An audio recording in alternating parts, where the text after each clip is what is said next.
Hello, everybody. Thank you for joining us today for this webinar series on Feeding a Water-Stressed World, how business and investors are responding. My name is Tom Williams. I'm Director for Water at the World Business Council for Sustainable Development. And together with Ceres and WRI, we bring you this webinar series. These are challenging and sad times, and on behalf of the three institutions that are hosting this webinar, we stand in solidarity with those who peacefully protest across the world against systemic inequalities and racism, and recognize that we must be part of the change that is needed. This is the second of a three-part webinar series focusing on water-related disclosure and targets for food and agricultural companies. The next webinar is the same time next week and will focus on standards and collective action. Before we kick off with today's webinar, just some housekeeping messages. You should have just received a message on your screen indicating that this session is being recorded and it will be circulated after the workshop. All participants, with the exception of those who are panelists or speakers, are automatically muted. So if you do have a question, please use the Q&A function. You should see it at the bottom of your screen. We will make all of the slides and the recordings available after today's webinar. So today's agenda, we will top and tail with very brief intro remarks from myself and then some outro at the end from Sarah Walker. And in between, we have two key topics of discussion on disclosure and targets. We'll have a scene setting presentation for both of those topics, followed by a panel discussion. We should have around 25 minutes for each of those topics. Just as a recap for those who were not present last week, we focused on some of the high-level findings and recommendations from two reports and one tool from the host organizations, WRI, WBCSD and Ceres. And we highlighted some of the key trends, progress and challenges around water, food and risk. Coming out of these two reports and this one tool, we reflected on four priority action areas where, if we're going to move the sector forward and lead systems change, we really need to take action as a business and investor community. Those four action areas are disclosure and targets, and that will be the focus of today's webinar. And then the second two priority action areas are around sustainable sourcing and sustainable farming practices, and particularly focusing on standards. And then lastly, around collective action. And for these two priority action areas, that will be our focus for the next webinar, which takes place next week. So let's move on to our first topic, which is on disclosure. And to kick us off, we will hear from Luke Blower, an associate at the World Business Council for Sustainable Development as part of the Redefining Value team. And Luke is going to share some water insights from the Food, Agriculture and Forest Products TCFD Preparer Forum. So Luke, over to you. Thanks so much, Tom. So as just introduced there, I want to share a few reflections on how water features within TCFD, and in particular, the learnings that we've kind of gleaned as we've worked through a Preparer Forum process with some of our leading members. So a bit of context, many of you will be aware of the TCFD recommendations released back in 2017, of course. Focused on improving the understanding of risks and opportunities associated with the low carbon transition and a changing climate. The mandate comes from the FSB, Mark Carney, Michael Bloomberg, and then a whole range of industry leaders involved in its formation.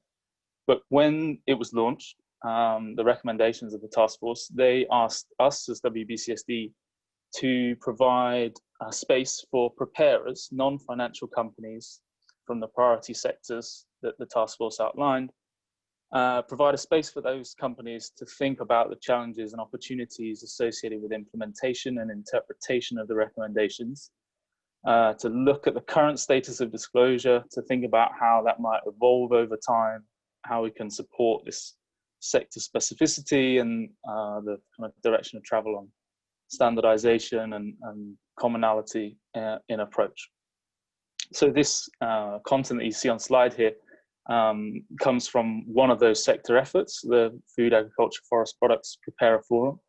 And this report that you see on the top right-hand side, available on the WBCSD website, was quite recently released. And it includes a whole range of insights and reflections from that group and those companies on the bottom right-hand side of your screen. And specifically, we looked at these items on the bullets here. We looked at how climate features within enterprise risk management processes. How can you respond to the challenging characteristics of climate risk? Namely its kind of breadth and depth, the magnitude, the uncertainty, the dependencies. How do you incorporate climate risks and opportunities into strategic planning, and especially in this context for agriculture, food, forest products? How do we build this kind of momentum to positive agriculture? Think about the role of the bioeconomy, think about the role of protein transformation. Clearly these are kind of low carbon transition enablers, and there's a story that needs to be told to educate investors on these opportunities.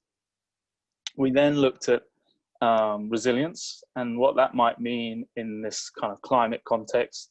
What are the shocks and stresses that come with a changing climate? And of course, water stress is clearly one of those. What are the effects on businesses? What could be the response? And then perhaps more challenging, what are the transformative changes that could support mitigation and adaptation? We included and had some really good discussions on scenario analysis processes and parameters that are particularly relevant for this this grouping of companies, thinking about the kind of physical variables in a changing climate, and again, water would feature there, as well as the kind of transition context of policy and changing consumer preferences, changing incentives, the investment approach, etc. We then looked at specific metrics and measures that can respond to the TCFD challenge to describe risks and opportunities and the response approach.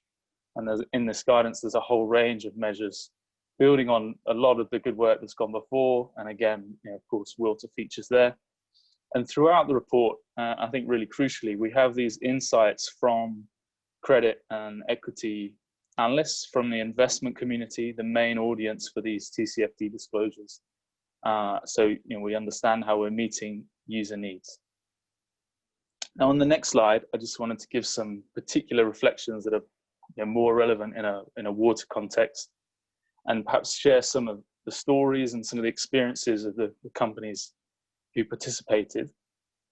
And this might seem a little odd to you actually at first, because I'm actually talking here a little bit more about the internal processes within a company, through risk management, through scenarios, through planning, through accounting, and how that can reflect challenges in a water context.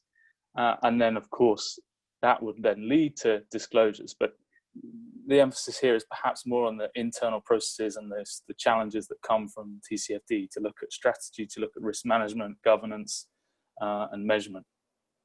So I think there's kind of 4 reflections that come to mind, and thinking about the discussions we had on the physical risk side and of course water within that.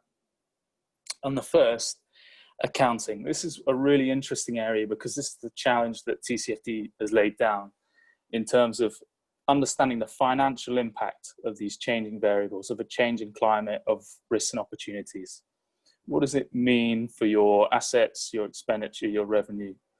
And we had a example, and it's publicly available. You see it in if you went through all of the detail and the disclosures. Store at Enzo, part of our Preparer Forum, they've had instances where, because of drought, they haven't been able to harvest the forests, and then that leads to a provision in their accounting processes. They've had to have a disclosure in the notes, and sometimes even a specific accounting treatment where the valuation of that asset changes because they haven't been able to utilize it at the point at which they expected to. So there's that clear connection there, of a water issue back to the mainstream accounting processes. And that's what TCFD is challenging on. Similar story, I guess, to an extent on risk management, on scenarios. So a couple of examples come to mind. Mondi, Nestle and Unilever, through their scenario analysis processes, they've explored the implications of changing rainfall, changing temperature, changing conditions in terms of water availability, and what that might mean for the quality of crops, the quality of the forest products, what it might mean for productivity, pricing, and then crucially, what's the response that's needed in terms of species and variety for different types of trees and different types of agricultural commodities. And then I'll just finish up on the resilience side. This is, I think, an example that speaks more to Syngenta's perspectives through the Prepare a Forum process. Of course, as an input provider in the agricultural systems, they're thinking about how do we provide products and services that respond to this changing climate and changing conditions, including changing water variables, and how do we ensure that we have this climate smart agriculture approach, which of course then has implications for business planning, financial planning, resourcing, performance management, risk management. The internal processes of these companies are beginning to consider how water in a changing climate may be affected. And the reason I haven't touched on our final fantastic Prepare a Forum member, Olam, is because you'll hear from Chris very shortly, but they have some fantastic insights as well. Just to summarize, the imperative that comes from TCFD is to think about these financial implications, and of course changing water conditions has a particular implication in that context, and there's processes internally within companies that can begin to evaluate, develop this, and of course the result of those processes can be communicated in external disclosures and in accordance with the structure of the TCFD recommendations. So do take a look at the Food, Agriculture, Forest Products report. We actually have a dedicated session also on Thursday. If you'd like some details, I can share a link, but thank you very much.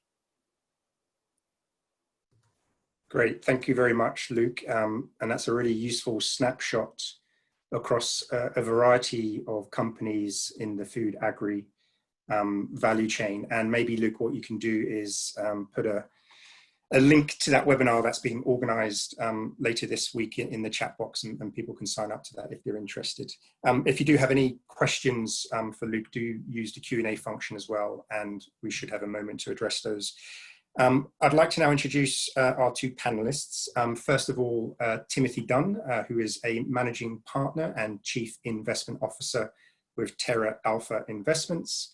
And then secondly, Chris Brown, who is Vice President of Corporate Responsibility and Sustainability at Olam International. So thank you both for joining us. And we're just going to flip to a video view. Chris, I wanted to start with you and maybe introduce Olam International before responding to the question. And Luke mentioned that Olam is part of the Prepare a Forum. From an institutional perspective, what are the behaviors and relationships that you are seeing being influenced by water disclosure? So what's some of the benefits from Olam's perspective? Thanks, Tom. Hello, everyone. So as Tom says, I'm Chris. Olam is a global agribusiness. We're active in 70 or so countries around the world. More than half of those we're sourcing or growing products ranging from cocoa, coffee, through rice, cotton. We're in many geographies, so the challenge of water is immense for Olam. Again, a food and ag business is dependent on a handful of things, and water is one of those elements. So there's no getting away from that, and the challenges we face, again, are business critical in many cases. I think the landscape behind me, not to kid you that I'm actually sat there in Bedfordshire in England. That's Chiapas in Mexico, which is a landscape that was devastated by drought a few years ago, as well as Roya coffee disease. So landscapes that I've visited that have really been wiped out as a result of challenges, requiring different approaches. So in terms of the relationships and the benefits, Tom, by being able to move from measuring and managing to really thinking about the risks, the dependencies, and then the change in practices that we're having to employ from just an arbitrary percentage reduction through to really thinking about collective action and stewardship, that's opened up a whole range of different conversations. So internally, again, it's allowed us to have different conversations with the risk function, with finance, with strategy, with the digital teams as well, to think about how do we implement spatial mapping. So it's really helped embed sustainability in the thinking and decision-making processes within OLAM.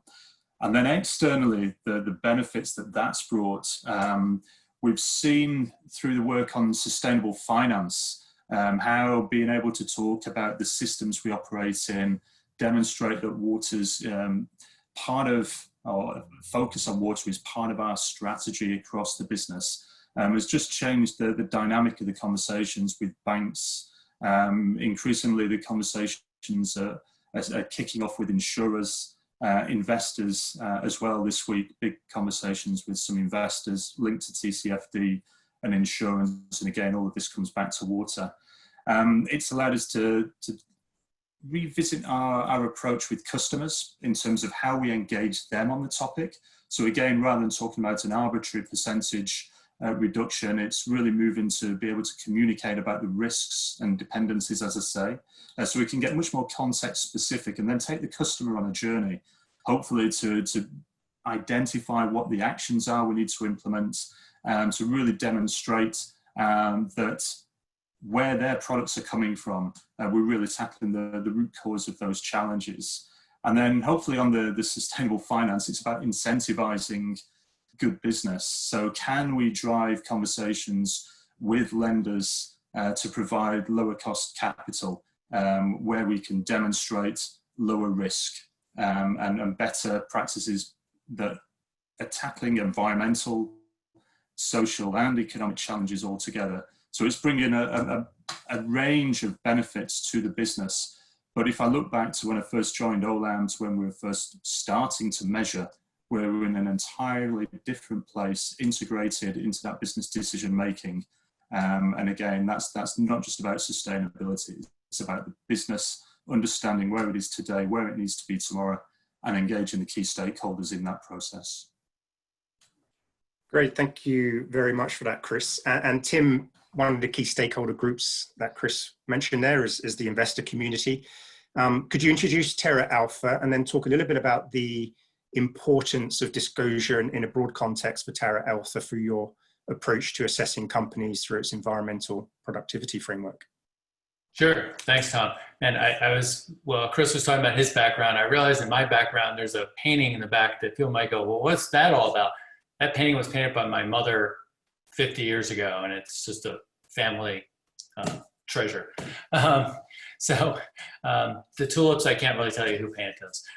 Anyway, Terra Alpha Investments is a public equity investment firm. We were founded a little over 5 years ago with a focus on how to incorporate environmental factors into investment decision-making and investing to improve both financial and environmental outcomes.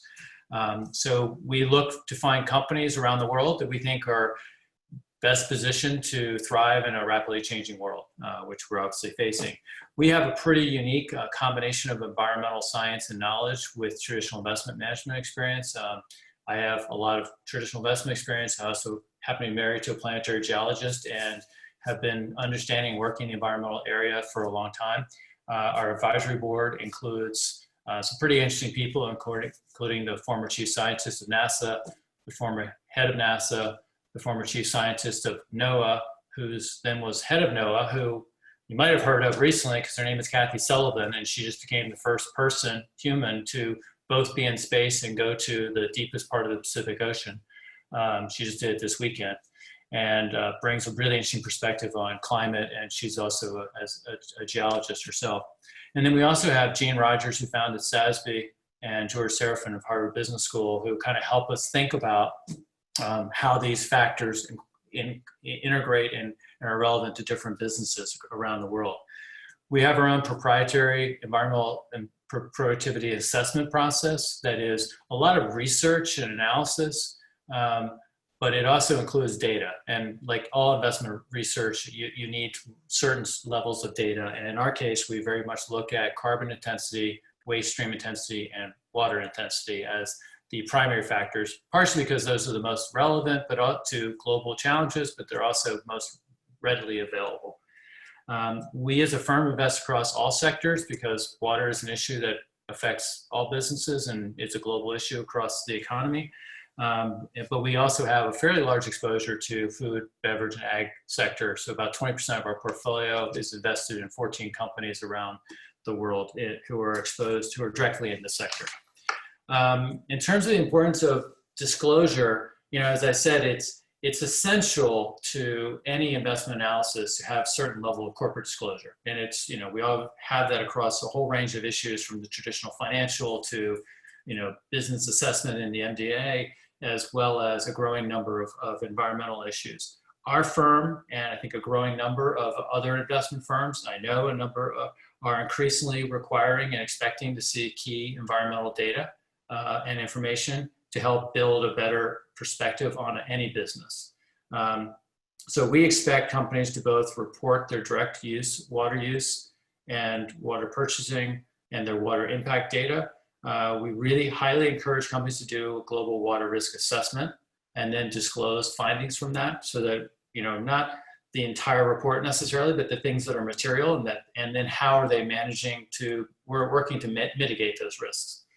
I also point out, and I think, Chris's comments kind of emphasize that as you do this analysis and reporting, it helps internally, it helps with your external stakeholders, but also it helps in the broader ecosystem because when certain companies in a sector report information, it helps other companies to benchmark and to figure out ways to improve. And I understand some companies view that as competitive disadvantage to disclose information. But if we're trying to solve these big issues, I think part of our responsibility is to be open about the opportunities and risks that companies are finding and then share those with colleagues at other companies who can help improve on those. And then I'll just finish by saying, Luke was highlighting some reports. We've written a report called Navigating Rough Water, which is freely available on our Terra Alpha Investments website, which really talks about the business case and investor case for using around the issues about water and water risks and why they need to be understood at both the business level and the investor level to improve outcomes. So I just encourage people who want to take a look at it to grab it off the website. It uses a lot of examples of companies who have done a good job and bad job, and it highlights organizations like many of the ones sponsoring this who have tools to help companies do that risk assessment. Great, thank you very much, Tim. And Chris, going back to you, OLAM reports against non-financial capital, such as natural capital in its annual reports, and this includes water impacts and dependencies. Could you explain this approach and also describe some of the actions and decisions that drives? Yeah, thanks, Tom. So this is a relatively new area for OLAM. We've over the last few years, I've really championed the need to start thinking more holistically, and from a systems perspective, I guess. And natural capital has been great to allow us to think about this. Again, different things are priorities in different parts of the business, but it gives us a common metric to use. So for water, it really has required us to look at improving the traceability, the understanding of where are all the products coming from. And this has been a huge piece of work within OLAM over the last several years. And again, digital solutions at the heart of this. So identifying where materials are coming from at a granular level is fundamental to this. Then understanding what are specific consumptions and being able to use third-party databases to understand what's that ecosystem quality that's been affected. So we're really moving beyond just the typical consumption of water or impacts on discharge emissions metrics, so to thinking about the system that we're operating in with respect to water. That's also allowing us to I guess, refocus when looking at natural capital holistically, and looking at the value of water, as opposed to just a unit of consumption. It puts a very different perspective on it. It makes us realize again the increased dependency level that we have on water, the ecosystems that we're part of. Water can impact on either using too much or putting back material that's contaminated. Within the natural capital accounting piece of work, we've then constructed a profit and loss and are working to develop a balance sheet around this. And the balance sheet is going to be really interesting because that's going to require us to build in context-based targets for where we operate. So again, thinking about greenhouse gases, it's nice and easy.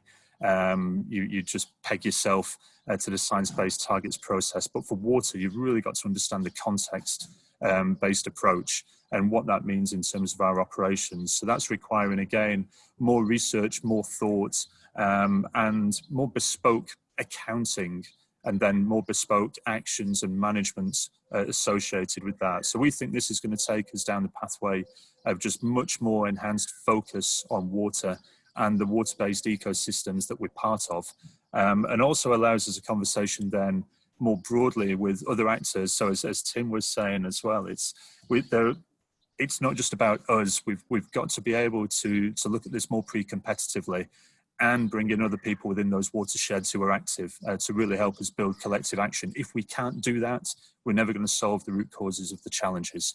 So we definitely do, through disclosure, need to move water into this pre-competitive state so we can really demonstrate the business value of what it is we're doing.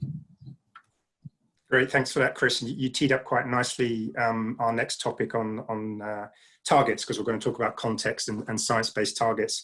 And Chris, I'll come back to you on this question. I'll go to Tim next, but maybe you can think about a question we've had from the audience, which is about wastewater, and this figure that 80% of wastewater is discharged into the environment without being treated, and some of that is used directly for agricultural purposes. Is this something that's on Olam's radar as a risk, for example? I'll come back to you on that question. Tim, Chris started to talk about there where he wants to see this disclosure space move towards in terms of water. So from an investor perspective, I mean, how would you like to see this water disclosure space improve? And how do you think we can incentivize the widespread adoption of improved water-related disclosure? Well, I mean, the first step we always talk about is just in order for this data and information to be commonly used, which we think it's essential for lots of reasons for it to be more commonly used, you need more ubiquitous disclosure. So, the first step is always getting more common and, regular and consistent reporting across companies around the world and on a more timely basis. So to me, it's actually just getting better at what we're already doing and having it more something that all companies are doing is the first step. The amount of information really does come down to the company specifically and the sector they're in. We do want to see targets. We want to see something more than just reporting. We want to see, ideally, you move up the ladder from a simple target to maybe net neutrality to actually a context-based target, as Chris said, because that's the ideal one. Because even net neutrality doesn't necessarily get you where you need to go, right? In certain cases, maybe we need to go a lot further than neutral.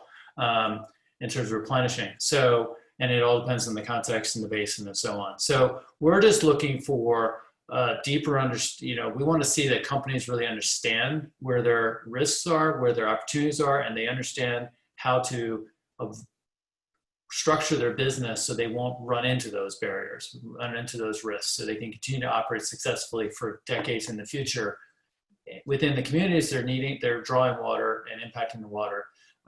So that it's for us a better investment because we can feel like those risks are being properly handled. Great, thanks for that, Tim. And Chris, just coming back to you lastly on that question I posed before we went to Tim on the wastewater and the reuse in agriculture, is this something on Olam's radar as a risk? Yeah, I mean, there's lots of approaches that are being explored. There's examples across, just thinking about some of our Californian operations and wastewater from spices processing factories then being piped several kilometers off to agricultural usage. So again, we're looking at where are the possibilities to close the loop. How can we take lower grade water for use elsewhere? So yeah, there's a multitude of challenges that we're trying to get to the bottom of. Again, I think the key thing is seeing that water is just a key resource. And again, we're active alongside many other stakeholders within the landscape. Our processing operations are obviously also dependent on the growers. So the processing side needs to realize that they need to look out for the growers that might be local or they might be elsewhere. But really, what can we do? How can we innovate in this space is at the fore of our minds. And in terms of just moving on from, again, picking up on Tim and targets and ambitions, I guess, the purpose outcome that we're really trying to deliver in OLAM around water on the environmental side, not forgetting about the human side, is around regenerating the living world. We know that we're going to have to, in certain landscapes, find ways to put more back than we're taking out. And not just as OLAM, but as everybody with the straws sucking from the same cup. We're going to have to find ways to put more back in the short term. And looking at different grades of water and how to reuse that, then definitely that's one of those. But yeah, many challenges ahead. And again, working collaboratively is going to be the most effective way of doing this. No one company can deliver this on their own. So again, looking at organizations, be it WBCSD, looking at water stewardship through Alliance for Water Stewardship, or working in organizations like the California Water Action Collaborative. These are the ways that we hope OLAM will be able to work with others and find the solutions or share solutions to get to the bottom of some of the root cause problems. The other thing, thanks for that, Chris. And Tim, just quickly, if you want to come in. The other thing I think would be really helpful, and it's some companies starting doing this, is putting an internal price on water. That they, because pricing matters, and I think for companies, too often the water is effectively free from a price perspective. So I think we'd like to see more of that happening and how that companies build that into their decision making. Fantastic. And I think we'll hear a little bit more about water valuation during our next webinar next week, particularly when we talk about collective action. But we need to leave it there for now. Thanks so much, Chris and Tim. We could have gone on for a lot longer on this topic. There are a few questions that are unanswered, which we'll come back to post webinar with our participants. But thank you so much for your contribution. And we're going to swiftly move on to our next session. And we already started to tee up some of this in terms of talking about science-based targets and context-based targets. So we'll dive into that now. And I'll hand over to my colleague at WRI, Sarah Walker, who's going to take us through this next session. Sarah, over to you. Great, thank you, Tom. As Tom said, I'm Sarah Walker. I'm a senior manager for agriculture and water quality at the World Resources Institute. And I'll be moderating this panel on water targets. So first, we're going to hear a little background on the evolution and landscape of this water target space from Tian Xiao, who's a senior advisor for the UN Global Compact's CEO Water Mandate and senior researcher and corporate water stewardship co-lead with the Pacific Institute. And then we'll have two panelists, Truca Smore, Environmental and Sustainability Director for Water at Cargill, and Ian Knight, Global Sustainability Senior Manager at Mars. And they'll share their experiences with setting and implementing meaningful water targets. So first, Tien, let me turn it over to you to say a few words and kick us off. Thank you, Sarah. That was a great introduction. So today, as Sarah said, I will provide an overview of the evolution of corporate water targets and then go into brief detail on the existing approaches. Next slide, please. So as the previous panel alluded to and talked about, water challenges are very context specific and unique to each catchment where companies operate. Therefore, corporate water targets must reflect the local conditions of the catchment to reduce water risk at the local level, for the long term, realize new opportunities, and contribute to overall water security and sustainability of that catchment. Next slide, please. There are two starting points for setting corporate water targets. The first is addressing water risk, and the other is to stay within a catchment's sustainable water thresholds. Setting targets to address catchment water risks ensures that the company performance has a positive impact on the environment, especially if it is addressed with stakeholders through collective action. And setting targets aligned with catchment thresholds ensures that the water users stay within sustainable freshwater systems and considers other linkages and trade-offs with environmental issues. Next slide, please. On the left, for addressing water risks, there are several guidances for companies to set contextual water targets. This includes the Site Water Targets Guide informed by catchment context, and the case studies in the Santa Ana in California, in India, and also in South Africa. There will be a guide to set enterprise water targets informed by catchment context coming out later this year. And so both the science-based targets for water really combines the left, the private sector risk reduction lens, and also the need to stay within the sustainable thresholds.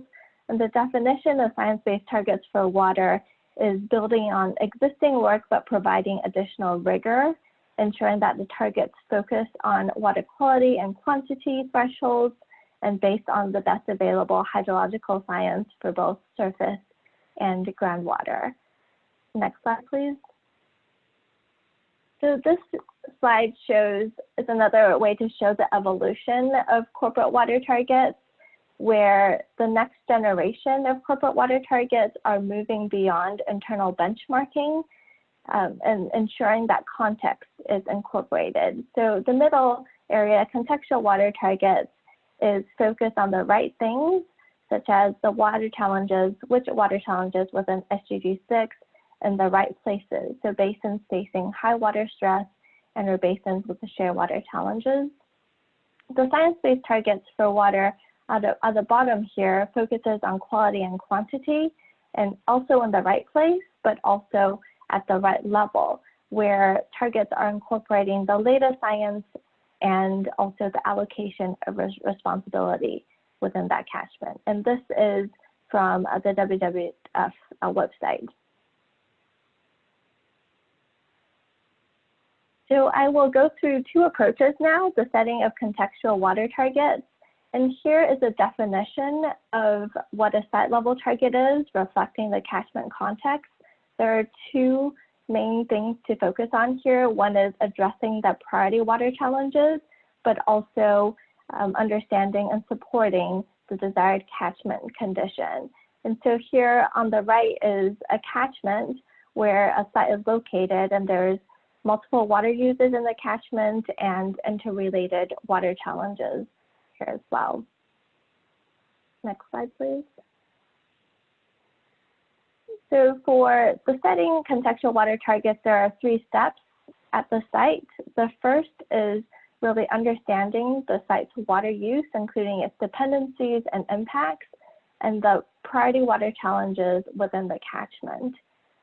Once that priority water challenge is determined, the second step is to determine that desired condition of that priority water challenge.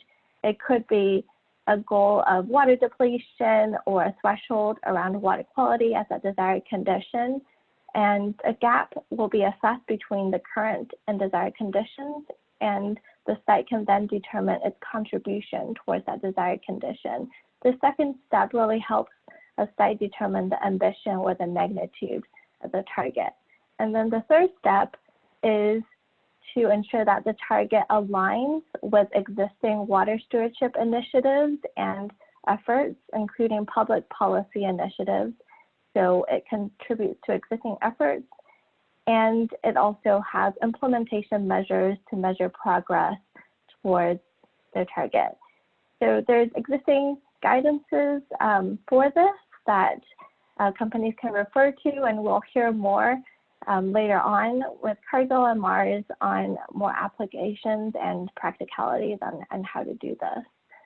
And the final slide for me is the Science-Based Targets Network for Nature is building on the Science-Based Targets initiative focused on climate change and companies, but expanding now to nature and cities. In addition to companies, this mission is a global economy in which companies and cities operate within environmental boundaries on a socially equitable basis through the setting of science-based targets to reduce their impact. So those who are interested in getting more involved or understanding the development of the method of science-based targets for water, there's a website link here, but you can also get into contact with us. So let me hand it back to Sarah to moderate the rest of the panel. Great, thank you so much, Tien. That's really useful background. If anyone has questions for Tien, feel free to type them into the Q&A, and that'll go for our panelists as well. And we can try to get to them at the end, or we'll respond offline after the webinar. For now, let's invite our panelists to introduce themselves and the companies they represent. So Truca, let's start with you.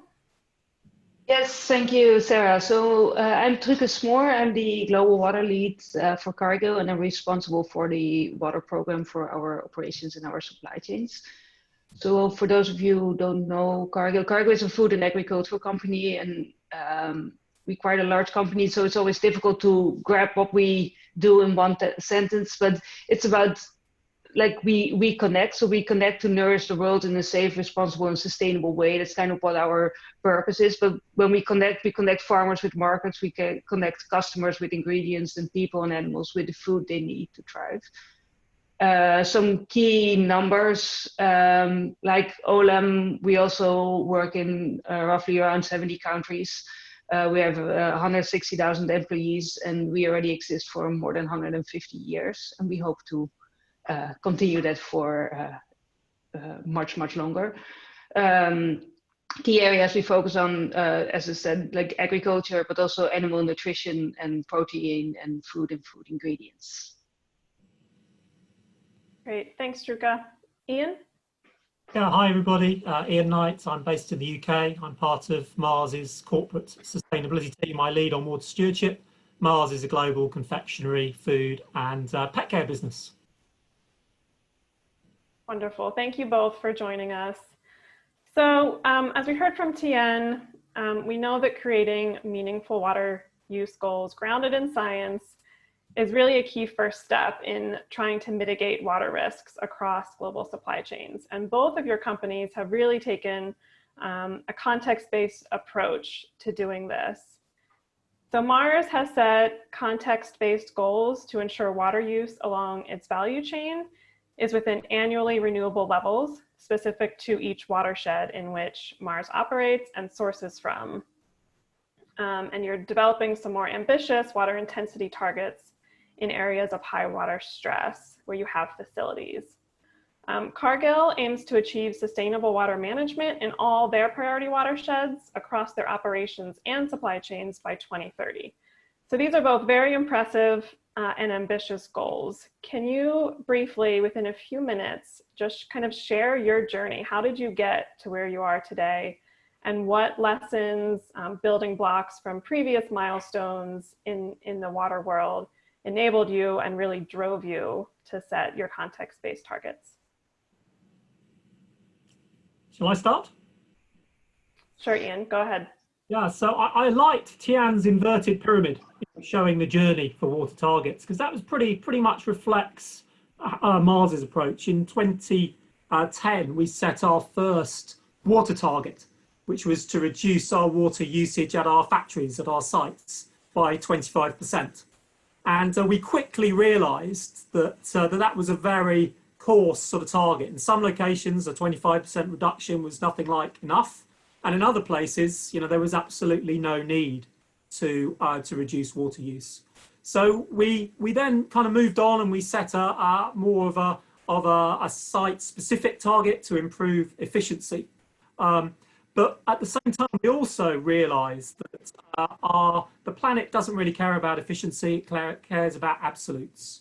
And we set, back in 2010, a carbon reduction target that was absolute, that was founded in science, and the trajectory needed to around a 2-degree future. And Mars playing its share of the, or solving its share of the problem.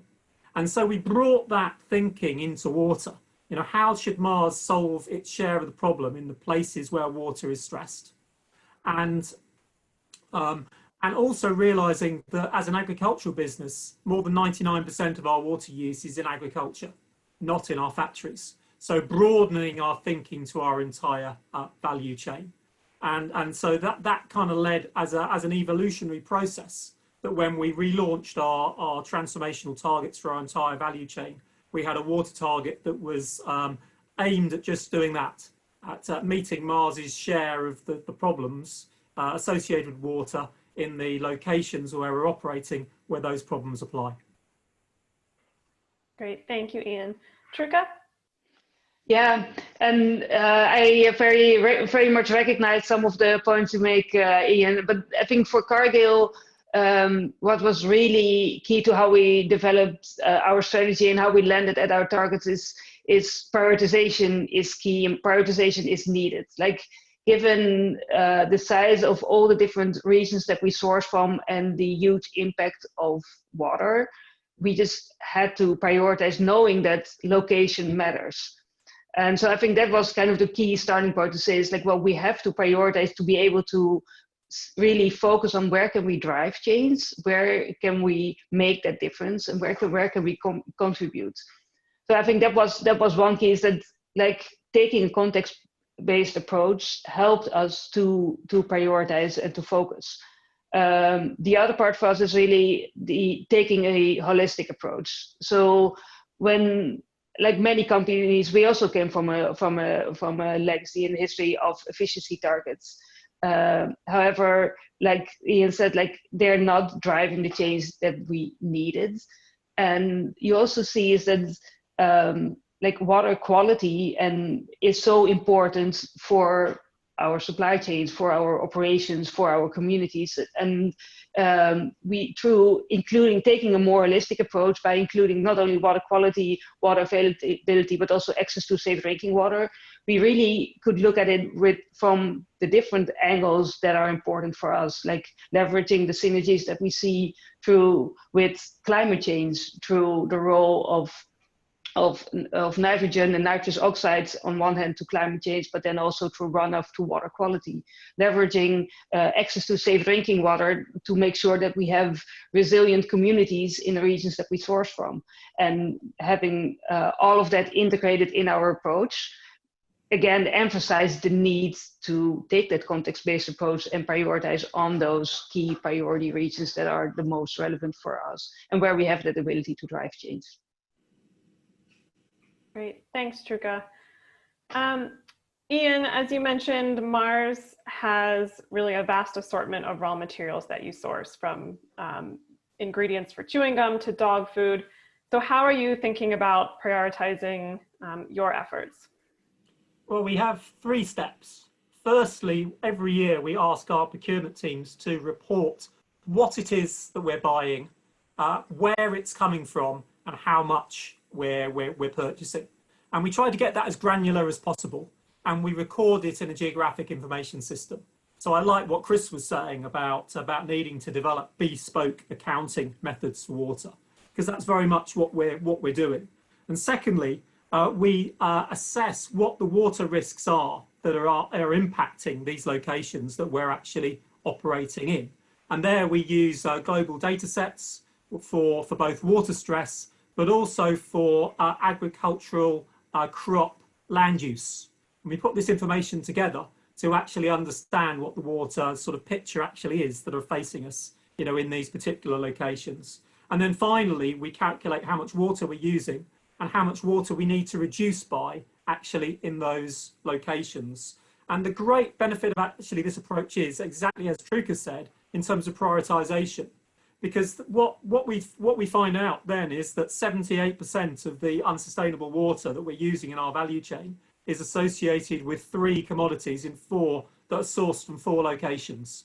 So for us, it's rice for our Uncle Ben's rice brand, it's broken rice that we use in our pet food brands, and it's mint from our Wrigley chewing gum operations that are sourced from just 4 countries, India, Pakistan, Spain, and the United States. So it really helps us to simplify our global supply chain from a water perspective into working on the impacts that are really most material to us, which are associated with those relatively limited number of locations and materials. Great, thank you. Very, very clear. And Truca, similarly for Cargill, Cargill has a massive supply chain across the globe, and you simply can't start out trying to have everyone do everything everywhere. You have to prioritize, as you mentioned. So could you just walk us a bit more through how you ensure that when you set your targets, you're really driving the right action in the right places? Yeah, and I think there are many aspects. So, and I think this is a topic we can talk like for hours about. But I think where it really starts with is like finding the right direction, like keeping like prioritizing step by step and starting with what you already know, because it's in a way you're very much tempted to say, I need to fully map my entire supply chain and need to know from every ingredient exactly where I source it from, and then identify what the local associated water issues are. And then you just doing the impossible. And so where we started is saying, well, your first step is really understanding where in your value chain do you have the highest impact or the highest associated footprint. And that's not rocket science. Like, we know the role of agriculture. You know, there are global data sets that at least give you a direction of which crops have an associated footprint.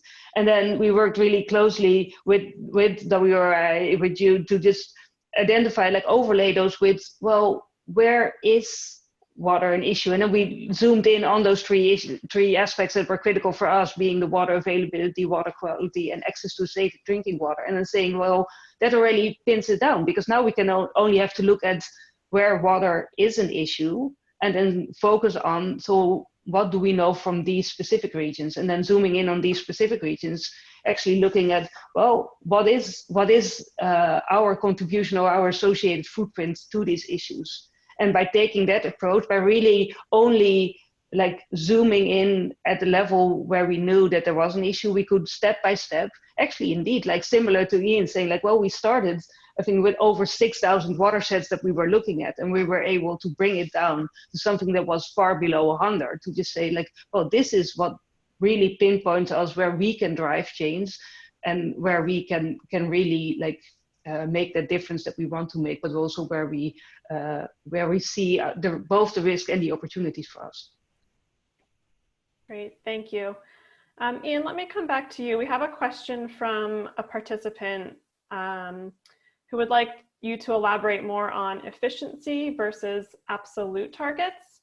And then I was wondering if you could just say a few words about moving on to implementation. So of course, setting the target is the first milestone and a critical piece of this, but then how do we go beyond that and engage suppliers and others to ultimately attain these targets?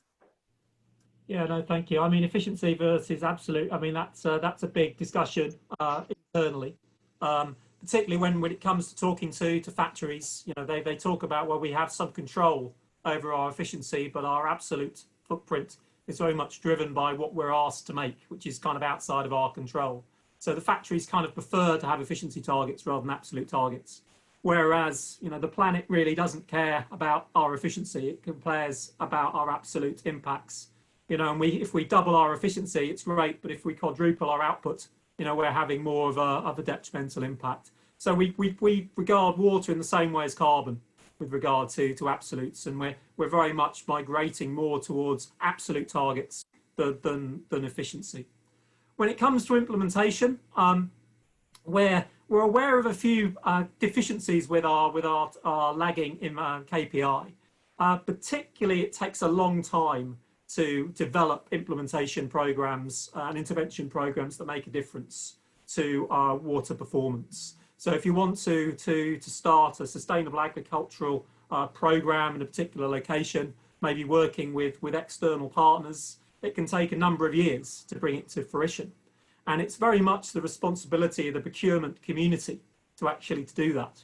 And some of the career trajectories of procurement managers are such that perhaps they're not going to be around for long enough to actually see the results of the work that they initiate, which perhaps is a disincentive, to them to initiate it in the first place. So we kind of realise that, and we very see particularly a role for leading KPIs to complement lagging KPIs, to ensure that there's a sufficiency of action programmes being developed and approved that are going to make a difference to the lagging indicator in the future. And so that's one of the areas we've particularly been working on to deploy within the procurement community.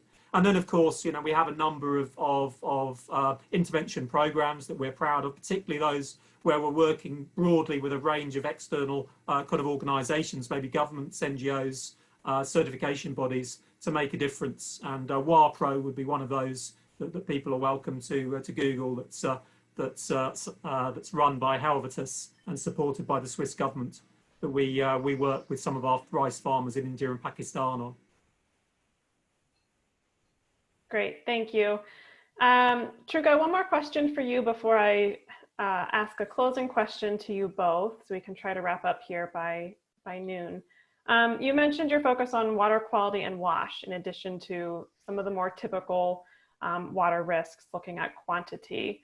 So I was wondering if you could just say a quick word about why you decided to look at these shared water challenges that haven't received as much attention traditionally, particularly by the corporate sector. So I think why we include those is because it's really part of I would say our values and where we stand for as Cargo, and our role in the value chain. So for us, our connection with our farmers, growers, and rangers is really critical. And so we also see that by taking this holistic approach and including water quality is something that really is close to the farmer's mind. This really resonates with them, and this is even often an easier talking point than talking about climate and greenhouse gas emissions, because it's something that they see directly. They see it in their water quality, they see it in the regulations that they face. And therefore, because of the synergies, as I already talked about, like the synergies that exist with greenhouse gas emissions, especially in agriculture, we can, by combining those, actually like benefit and have multiple benefits from the interventions. And the key example actually is one of the projects we're currently doing in Iowa, and it's together with the Soybean Growers Association, where through combining greenhouse gas and water quality, we can actually create incentives for farmers based on a market-based approach that actually feed that benefits back to the farmer, and together they can go hand in hand and make it easier to actually achieve those benefits both on water quality and on climate, which are so much needed, and both are critical to be achieved.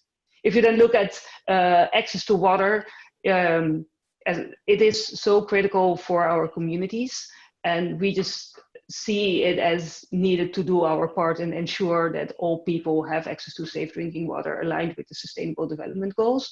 And again, taking that context-based approach just makes sense, because it helps us focus on saying this is where we have a unique position and where we can drive change, and therefore include that as part of how we operate. Wonderful, thank you. Okay, one final question for you both.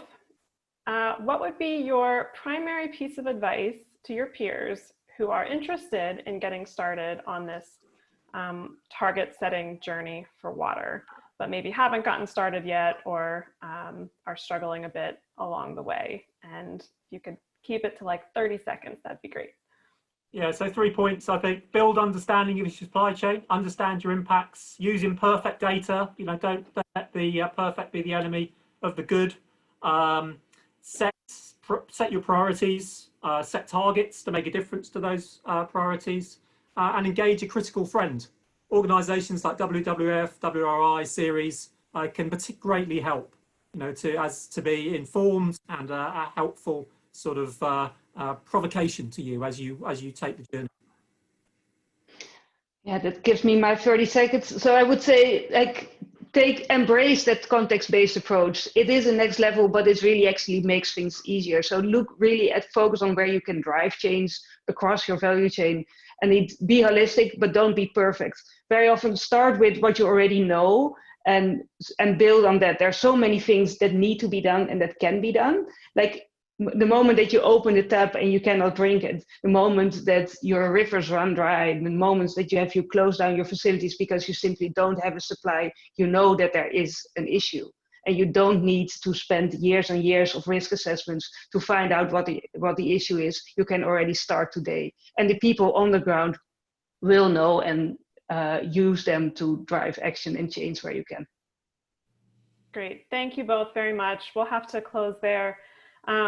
As you can all see, this has really been an exciting and rapidly developing space. So I hope this conversation was useful and helpful for everyone on the line. And feel free to reach out to us if you want more information about anything we talked about today.